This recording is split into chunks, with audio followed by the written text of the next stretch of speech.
Union Minister Chirag Paswan, upon his first arrival in Patna after resuming office, expressed his happiness, stating that the party LJP Ram Vilas has fulfilled the trust placed in them by Prime Minister Narendra Modi. He credited the party members' hard working for winning 5 Lok Sabha seats and emphasized his commitment to implementing the Bihari First initiative.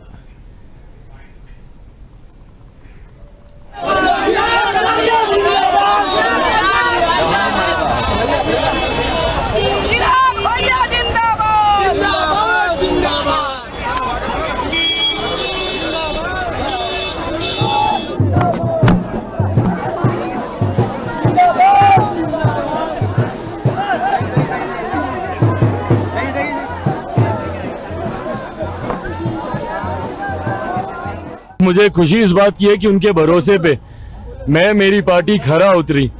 ये कोई सामान्य बात नहीं है कि आप एक सांसद वाली पार्टी को, मुझे नहीं लगता गठबंधन राजनीति के इतिहास में इससे पहले कभी ऐसा हुआ कि एक सांसद वाली पार्टी को 5 सीटें लड़ने के लिए दी गई हो। खुशी मुझे इस बात की है कि हमारे तमाम कार्यकर्ताओं की मेहनत से वो पांचों की पांचों सीट हम लोग जीते भी। प्रधानमंत्री की झोली में हम लोगों ने उस सीट को जीत कर दिया भी।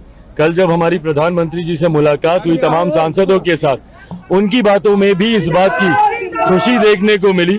उन्होंने भी अपना आशीर्वाद और मार्गदर्शन हम लोग को दिया। आपको एक बहुत महत्वपूर्ण मंत्रालय दिया गया है बिहार के लिए। चिराग पासवान अब क्या करेंगे, क्योंकि बिहार फर्स्ट शुरू से आपका एजेंडा रहा है? बिल्कुल, मैंने हमेशा से बिहारी फर्स्ट के माध्यम से बिहार में फूड प्रोसेसिंग यूनिट्स का मैंने जिक्र किया। हाजीपुर का केला हो या मुजफ्फरपुर की लीची हो या यहाँ का आम हो या यहाँ का मखाना हो, मैंने हमेशा कहा है कि अगर यहाँ पे प्रोसेसिंग यूनिट्स लगेंगे तो यहाँ के किसानों को ज्यादा आमदनी मिलेगी, राज्य का राजस्व बढ़ेगा, युवाओं के लिए रोजगार के अवसर खुलेंगे। ऐसे में अब जब मुझे खुद इस विभाग की जिम्मेदारी दी गई है तो ये बड़ी जिम्मेदारी है जिसको पूरी ईमानदारी से निभाते हुए बिहारी फर्स्ट की सोच को धरातल पर उतार पाऊंगा। बिहार में इन दिनों लॉ एंड ऑर्डर पूरी तरीके से गड़बड़ा गया है, अपराध चरमो सीमा पे है, नेता प्रतिपक्ष लगातार आपके सरकार पे हमलावर है। नहीं, और ये चिंता का विषय हम सब के लिए है। मेरी मुख्यमंत्री जी से भी इस विषय को लेकर मेरी बातचीत हुई है। आने वाले दिनों में इस बात को सुनिश्चित किया जाएगा कि अपराधियों की धरपकड़ कर अपराध को नियंत्रित किया जाए, क्योंकि अपराध को कतई बर्दाश्त नहीं किया जा सकता। हाल फिलहाल के दिनों में आपराधिक घटनाएं जिस तरीके से बढ़ी हैं, ये हम सब के लिए, हमारी सरकार के लिए चिंता का विषय है और इसको जल्द नियंत्रित करने के लिए सरकार तत्परता से कार्य कर रही है। पुल भी गिर रहे हैं चिराग जी, 10 दिनों में 4 पुल गिर गए हैं। ये भी बहुत दुर्भाग्यपूर्ण है और ऐसे में गुणवत्ता के साथ जिसने भी भ्रष्टाचार किया है, ना किसी दोषी को बख्शा जाएगा।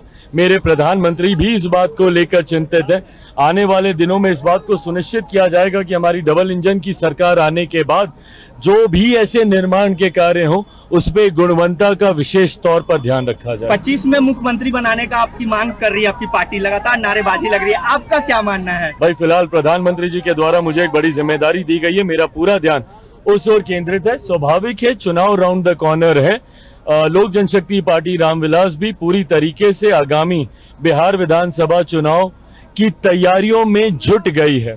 आज का जो हम लोगों ने कार्यक्रम, जो बैठक भी रखा है, उसमें भी चुनाव को लेकर कई बिंदुओं पर चर्चा हम लोग करने जा रहे हैं। पार्टी ऑफिस कब तक आप ले रहे हैं?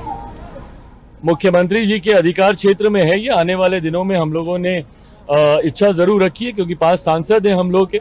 ऐसे में पार्टी का एक अपना कार्यालय होना चाहिए।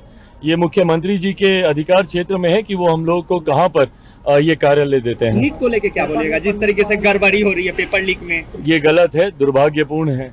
ऐसे में इतना मैं जरूर कहूंगा कि हमारी सरकार पूरी तत्परता, ईमानदारी के साथ छात्रों के भविष्य को सुरक्षित करने की सोच के साथ आगे बढ़ने का काम कर रही है। नीट मामले में कई स्टेक होल्डर्स हैं, कई ऐसे छात्र भी हैं जो री एग्जामिनेशन के पक्ष में नहीं है। 24 लाख स्टूडेंट इसमें इन्वॉल्व हैं। कई हैं जो चाहते हैं री एग्जामिनेशन हो। इस बीच दोनों ही पक्ष न्यायालय भी गए हैं। ऐसे में पेपर लीक का भी मामला सामने आया है, उसको लेकर भी विभिन्न जांच एजेंसियां जांच कर रही हैं। ऐसे में तमाम पक्षों की बातें सुनकर ही सरकार अंतिम फैसला लेगी। ये विश्वास दिलाता हूं कि जो भी फैसला लिया जाएगा वो छात्रों के भविष्य को मद्देनजर रखते हुए ही लिया जाएगा।